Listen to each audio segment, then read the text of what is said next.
Last एक अपना chapter number अभी तो 3 ही चल रहा है, कोई नहीं हो जाएगा कंप्लीट, ठीक है ना। तो अपन का चैप्टर नंबर क्या चल रहा है, 3। तो चैप्टर नंबर 3 में अपन को क्या बताना है, आगे में बात करते हैं चैप्टर नंबर 3 में।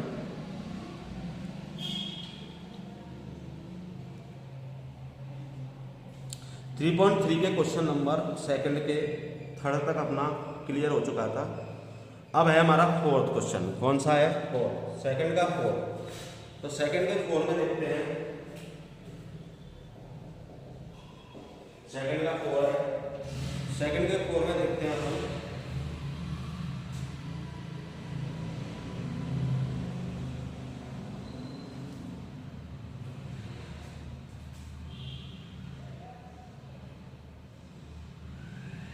इस तरीके से बना हुआ है 80 x y और ये हो गया अपना z, हो गया।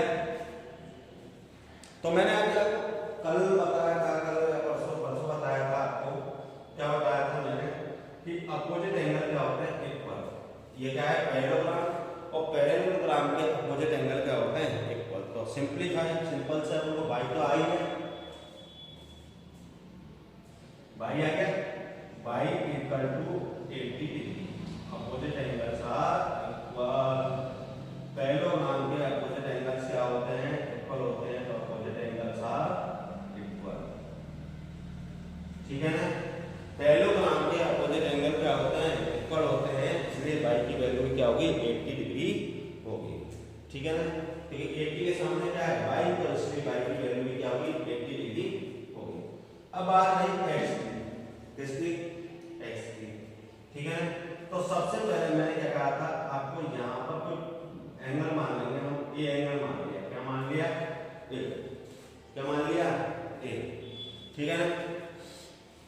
इसके बाद कर देंगे अपन a और 80, इन दोनों का sum, a plus 80 equal to हो गया 180 डिग्री, क्या हो गया, 180 degree. Sum of adjacent angle, sum of adjacent angle, sum of adjacent angle, ठीक है।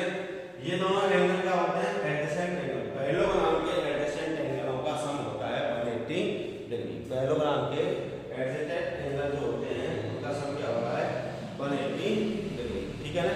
तो इसलिए ये मान लिया उसको, a प्लस 80 कर दिया इक्वल टू 180 डिग्री। तो a इक्वल टू 180 माइनस क्या होगा, 80, तो a इक्वल टू क्या होगा, 100 डिग्री। a इक्वल टू क्या होगा, 100 डिग्री। यहां तक समझ में आ गया। x, y, z और 80 ये तो दे रहा कहते हैं, वहां पर मैंने क्या माना है, a माना है, तो y की वैल्यू समझ में आ गई। एक पैरेललोग्राम के अपोजिट एंगल इक्वल होते हैं, इसलिए y कितना हो गया, 80 डिग्री, ठीक है ना। और a प्लस 80 मैंने बताया था, ये होते हैं एडजेसेंट एंगल, जैसे y प्लस x ये होते हैं एडजेसेंट एंगल, y और x एडजेसेंट एंगल है।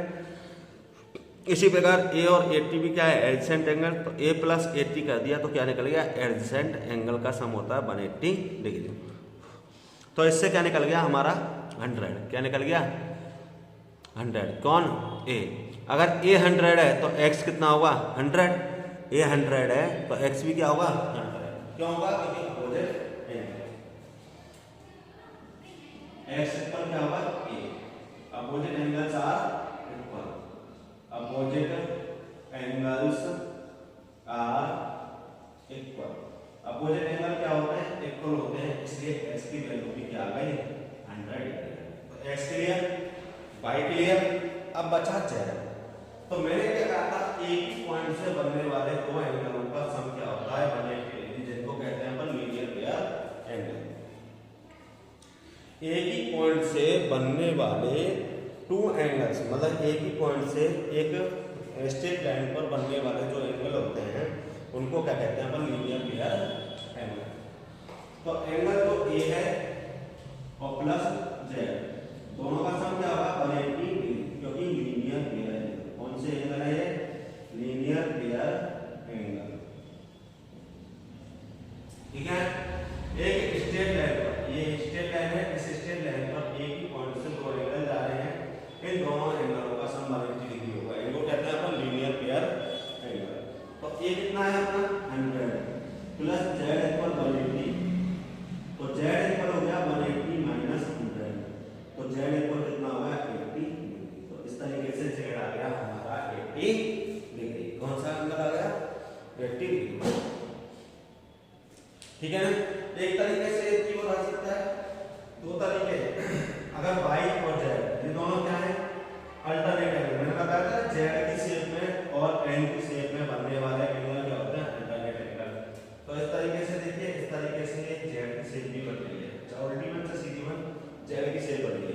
तो ये इस तरीके से अल्टरनेट एंगल भी हो गया। तो बाई इक्वल जेड, जेड इस तरीके से 80 डिग्री भी आ सकता है अल्टरनेट एंगल से, आ सकता है ना, ठीक है ना। तो अब हम लोग को एक ही तरीके याद करना है जिससे कि हम लोग बार बार में नए नए पैटर्न दिमाग में नहीं जाए। तो ये हो गया सेकंड का क्वेश्चन नंबर 4।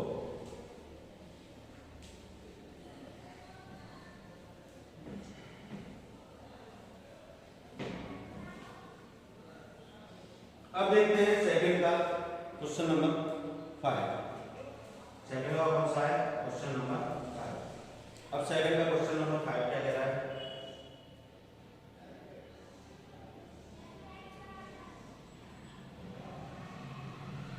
इस तरीके से बना हुआ है, ठीक है ना। ऊपर y है,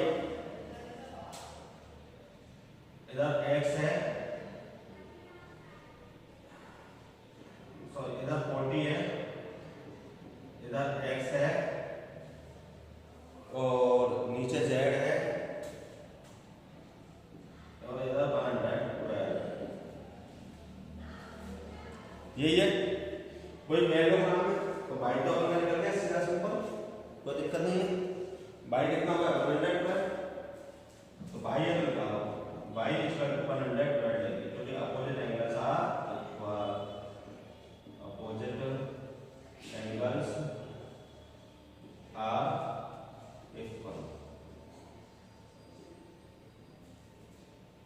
तो बाई का निकल गया बंगा 112, क्योंकि अपोजिट एंगल क्या होते हैं? इक्वल होते हैं, इसलिए बाई क्या हो गया? 112, ठीक है ना। चलो बाई एक काम तो क्लियर हुआ, बाई क्लियर हो गया, ठीक है। अब रह गया एक्स और जेड। तो ये देख लीजिए क्या बन रहा है? ट्रायंगल। क्या बन रहा है? ये है हमारा ट्रायंगल। क्या है? ट्रायंगल। तो इन ट्रायंगल, तो ट्रायंगल के तीनों एंगलों का सम होता है 180, मतलब 40 plus y plus x equal to 180। Sum of angles, sum of angles of a triangle. Triangle के तीनों एंगलों का सम क्या होता है? 180 डिग्री होता है, इसलिए 40 plus y plus x equal to 180 degree. तो 40 प्लस बाई कितना है? 112 plus x equal to 180 degree. तो ये हो गया 152 plus x equal to 180 degree. तो एक्स इक्वल टू 180 माइनस 152, तो एक्स इक्वल टू कितना आया? 28। तो अभी एक्स की वैल्यू, एक्स कितना आया? 28 डिग्री आया समझ में। तो बाई कैसे निकला? अपोजिट एंगल इक्वल होता है, इसलिए अपोजिट एंगल से तो बाई निकल गया, ठीक है ना। बाई 40 और एक्स ये तीनों ट्रायंगल के एंगल है, इसलिए तीनों का सम क्या 180 का इक्वल कर दिया, जिससे हमारा क्या निकल गया? एक्स 28 निकल गया, ठीक है ना। अब बचा कौन? जेड। अब जेड क्या है? एक्स के अल्टरनेट। जेड क्या है? एक्स के अल्टरनेट। जेड इक्वल क्या है? एक्स, क्योंकि अल्टरनेट एंगल।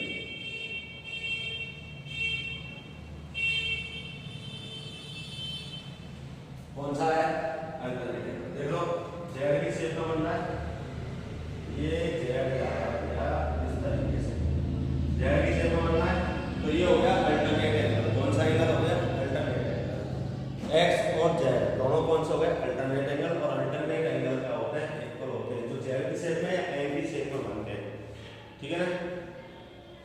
नाम इसका पैरेललोग्राम है, तो इसकी साइड क्या होती है? पैरेलल होती है, और जो पैरेलल होती है तभी अल्टरनेट या करस्पॉन्डिंग एंगल बनते हैं। तो अल्टरनेट एंगल तभी बनते हैं जब पैरेलल लाइन होती है, ठीक है ना। तो इसलिए एक्स और जेड भी क्या है? अल्टरनेट। जेड की शेप में बनने, तो जेड की शेप में बनने वाले या एल की शेप में बनने वाले एंगल क्या होता है? अल्टरनेट। तो एक्स और जेड, या फिर मैंने एक कहानी बताई थी, जैसे कि इस तरीके से लाइन है, इसमें ये एंगल बन रहा है यहाँ और ये एंगल बन रहा है यहाँ, इस तरीके से पहचानना हो, तो ये हो गया अल्टरनेट एंगल। कौन सा हो गए? Alternate angle. तो जेड इक्वल कितना हो जाएगा?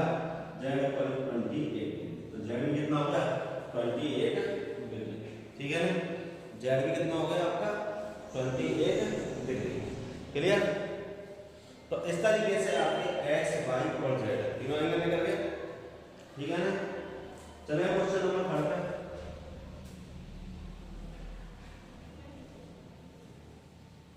क्वेश्चन नंबर 3 क्या कह रहा है?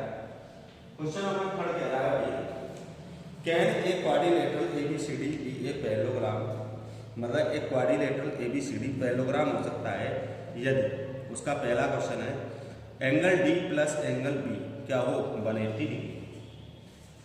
इनका पहला क्वेश्चन है, angle D plus angle B क्या हो 180 डिग्री हो, तो वो क्या पैरेललोग्राम हो सकता है? देखते हैं।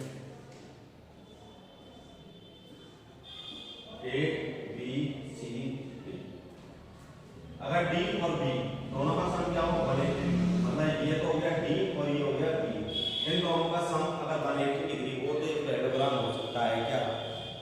नहीं, ये पैरेललोग्राम नहीं हो सकता, क्योंकि डी और बी, पैरेललोग्राम में डी और बी क्या होते हैं? अपोजिट एंगल होते हैं, और ये दोनों क्या होना चाहिए? इक्वल होने चाहिए। इन दोनों का सम 180 डिग्री नहीं होना चाहिए। आपको दिख रहा है डायग्राम बनाया है मैंने, ए बी सी डी नाम दिया है, तो डी और बी दोनों एक दूसरे के सामने, तो ये क्या हुआ? Opposite angle. और एक पैरेललोग्राम में अपोजिट एंगल क्या होते हैं? इक्वल होते हैं। एक पैरेललोग्राम में अपोजिट एंगल क्या होते हैं? इक्वल, ठीक है ना। No ABCD is not a parallelogram,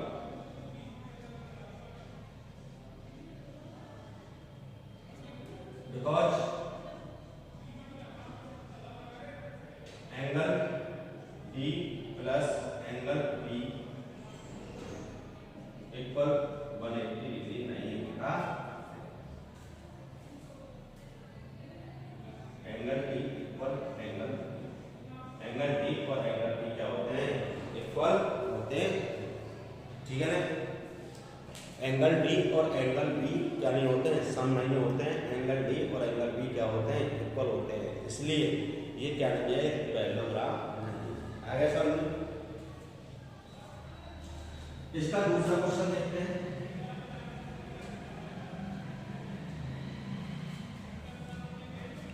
AB equal DC,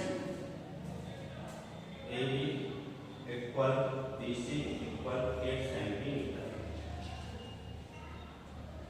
AD equal 4, AD equal 4 centimetre. ये स्पष्ट दिख रहा है,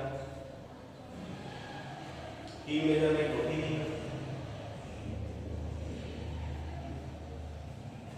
ये कह रहा है AB और DC, AB और DC दोनों 8 सेंटीमीटर। चलो अब तक तो सही है, मतलब अपोजिट साइड इक्वल होती है, तो AB 8 है और DC 8 है, तो अपोजिट साइड अभी तो इक्वल है। AD 4 है, AD कितना है? 4, और BC कितना है? 4.4। ओहो, मैंने क्या कहा था? अपोजिट साइड क्या होती है? इक्वल, मतलब आपकी AB इक्वल BC है, तो AB और BC भी क्या होनी चाहिए? इक्वल होनी चाहिए। तो ये भी क्या नहीं है? पैरेललोग्राम नहीं है। It is not a parallelogram. ये भी क्या नहीं है? पैरेललोग्राम क्यों नहीं है? क्योंकि AB इक्वल BC नहीं है। AD और BC क्या नहीं है? इक्वल नहीं है, इसलिए क्या नहीं है? पैरेललोग्राम नहीं है। AD और BC क्या नहीं है? इक्वल नहीं है, इसलिए क्या नहीं है? पैरेललोग्राम। आगे समझना। अब आता है इसका थर्ड। एंगल A 70 डिग्री है, एंगल A 70 डिग्री और एंगल C है 65 डिग्री। एंगल A 70 है और एंगल C है 65 डिग्री। ओह, ये भी पैरेललोग्राम नहीं है, क्योंकि इसके अपोजिट एंगल क्या होते हैं? Equal. It is not a parallelogram. और जबकि A और C ये दोनों क्या है? एक दूसरे के अपोजिट हैं, और पैरेललोग्राम में अपोजिट एंगल क्या होते हैं? इक्वल। और जबकि A कितना है? 70 है, और C कितना है? 65 है। A और C दोनों क्या नहीं है? इक्वल नहीं है, क्या नहीं है, पैरेललोग्राम नहीं। जबकि ए और सी को क्या होना चाहिए था, इक्वल होना चाहिए। Okay, question number 4। अब क्वेश्चन नंबर 4 की क्या कहानी है। क्वेश्चन नंबर 4 हमसे क्या कह रहा है, क्वेश्चन नंबर 4 कह रहा है draw a rough figure of quadrilateral that is not a parallelogram but has exactly two opposite angles of equal measure. Draw a rough figure, एक रफ फिगर बनानी है, एक क्या बनानी है, रफ फिगर बनानी है जिसमें क्या है, अपोजिट एंगल इक्वल हैं बट वो पैरेललोग्राम नहीं है। अपोजिट एंगल इक्वल हैं, two opposite angles of equal measure, उसके टू अपोजिट एंगल्स क्या हैं, इक्वल हैं परंतु वो पैरेललोग्राम नहीं है। तो इसमें बनेगी भैया हमारी कार्य, क्या बनेगी, जिसके दो अपोजिट एंगल क्या होते हैं, इक्वल होते हैं परंतु वो पैरेललोग्राम नहीं है, वो सिर्फ साइड होती है। क्यों, क्योंकि अपन के अगर इसको रोम्बस की बात करें तो रोम्बस की दो अपोजिट साइड, मतलब प्रत्येक अपोजिट साइड क्या होते हैं, इक्वल। जैसे मैंने ये रोम्बस बनाया, ये रोम्बस बनाया तो इसकी ये अपोजिट साइड इसके भी इक्वल है और ये अपोजिट साइड इसके इक्वल है। ये अपोजिट साइड, ये अपोजिट साइड इसके इक्वल है, ये अपोजिट साइड इसके इक्वल है। जबकि एक ही पेयर की बात कर रहा है जिसमें एक पेयर क्या हो, अपोजिट एंगल्स का इक्वल हो, तो वो सिर्फ काइट में होता है। इसमें होता है काइट में, ये बात, ये अपोजिट एंगल क्या होते हैं, इक्वल होते हैं। तो जिसका वन पेयर, जिसका एक पेयर, दो एंगल्स का एक पेयर क्या हो, अपोजिट एंगल क्या हो, इक्वल, मतलब जिसका एक दो एंगल्स का जो एक पेयर है वो क्या हो, इक्वल हो, वो क्या होता है, काइट होता है। वो ना तो पैरेललोग्राम होता है ना ही वो रोम्बस होता है, इसलिए इसका आंसर क्या आएगा, kite. Question number 5, the measure of two adjacent angles of a parallelogram in the ratio 3:2, find the measure of each of the angles of the parallelogram. ये कह रहा है ratio of adjacent angles, ratio of adjacent angles equal क्या दे रखा है, इसमें adjacent angles का ratio है हमारे पास 3:2, क्या है, 3:2। तो पहली बात बता दें, क्वेश्चन अगर रेशियो में हो तो उन्हें x के मल्टीपल में लिख लेते हैं। किसके मल्टीपल में लिख लेते हैं, x के मल्टीपल में, ठीक है ना। One adjacent angle, one adjacent angle, one adjacent angle equal to क्या हो गया, 3x, और second adjacent angle equal to क्या हो गया, second adjacent angle equal to क्या हो गया, 2x। और ये अपन जानते हैं दो एडजेसेंट एंगलों का सम क्या होता है, 180 degree. Sum of adjacent angles equal to क्या होता है, 180 डिग्री। तो इसलिए 3x plus 2x equal to 180, तो ये हो गया 5x इक्वल टू 180, तो x इक्वल टू 180/5, तो x इक्वल टू आ गया 36 डिग्री, ठीक है ना। तो एक फर्स्ट एंगल, पहला एंगल कितना हुआ, फर्स्ट एंगल हुआ अपना 3 × 36 इक्वल टू 108 डिग्री, ठीक है ना। सेकंड एंगल हुआ अपना, सेकंड एंगल इक्वल टू क्या हुआ, सेकंड एंगल हुआ अपना 2 × 36 इक्वल टू 72 डिग्री, और थर्ड एंगल क्या हुआ, थर्ड एंगल हुआ अपना 108 डिग्री, और फोर्थ एंगल हुआ अपना, फोर्थ एंगल होगा अपना 72 डिग्री। अब कहाँ पे 108 डिग्री और 72 डिग्री दोबारा क्यों लिखेंगे, तो ध्यान से सुनिए। इसने कहा है दो एडजेसेंट एंगलों का सम क्या होता है, 180 डिग्री होता है। इसलिए हमारे पास दो एडजेसेंट एंगल है, 3x और 2x, इन दोनों का सम करते हैं 180 डिग्री, जिससे x आ गया 36।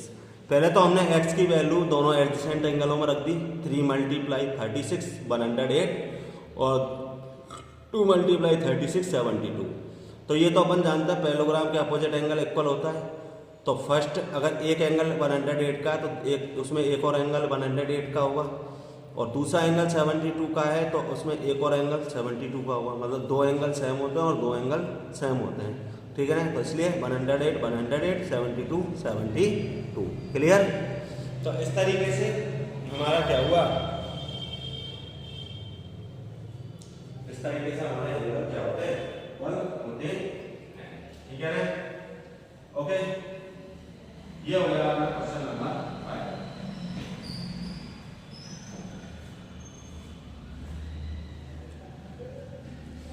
आज के लिए इतना ही, बाकी अपन नेक्स्ट टाइम देखते हैं। ओके,